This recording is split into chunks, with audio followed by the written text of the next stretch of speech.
Good evening, this is Ryan Mallory for SharePlanner.com. It is August 16th, 2010. Here to do a market wrap-up with you guys and also go through a few charts that I have been looking at here of late. Let's go ahead and start off with the first one, the S&P 500. I'm going to zoom in on it here a little bit, but as you can see, I've got quite a bit of lines drawn here. But the most important to start off, and I've noted this a couple of times by now, and that is this channel that the S&P is trading in. It's a pretty wide channel actually, but it started it right here at the April highs, formed the bottom channel here at the May lows, and then it came back up. Didn't quite get to the upper channel, but it did retest the lower channels once again around the late June, early July time frame.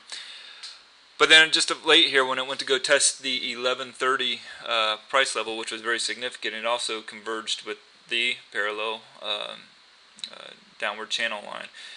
And what happened is that the price action was basically rejected by the bears, and since then you've had some significant selling take place.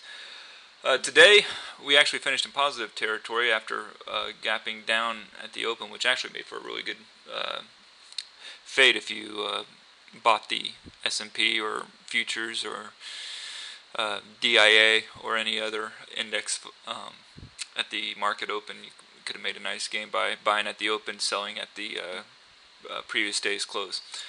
Today you have a nice little doji hammer.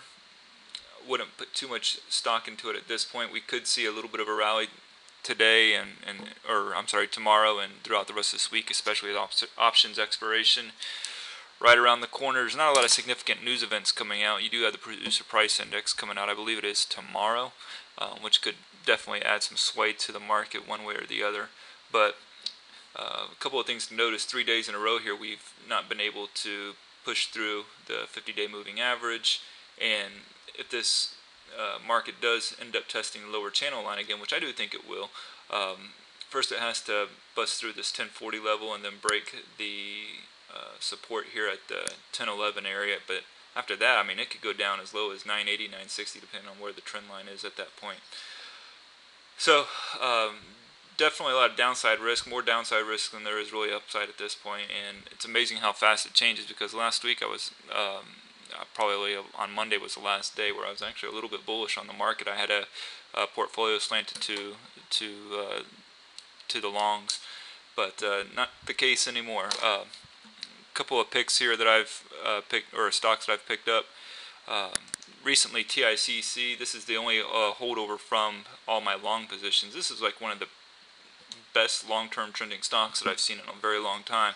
I bought this one at around $8.76 a share, I believe, and it's gone up to $9.19 now. But the thing was up about 3% today, but it has a 10% dividend, no debt, just a great company. Seems to be well managed, and I'll keep on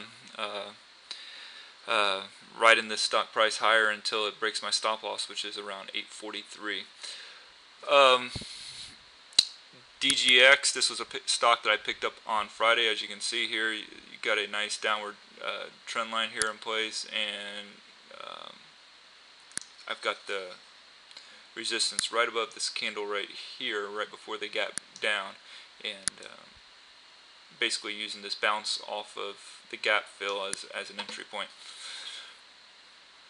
FCN was a stock that I picked up today. This is one I've been eyeballing for quite a while, and I've actually mentioned it a couple of times on my daily setups. And beautiful play right here, where you have multi-year resistance levels. One here from February of 2009, and another one here from March of 2010, where price just continues to hit its head up against it. And what was the best part of it is when you had this significant rally back in early July that saw a huge gap down just below this support level, and since then it has tried twice to break through and it could not. So I look for this one to go down to 31, 30, maybe even the high 20s before I take any profits. That's about it for now. I'm going to wrap it up. I hope you guys all have a great evening and be ready again for tomorrow.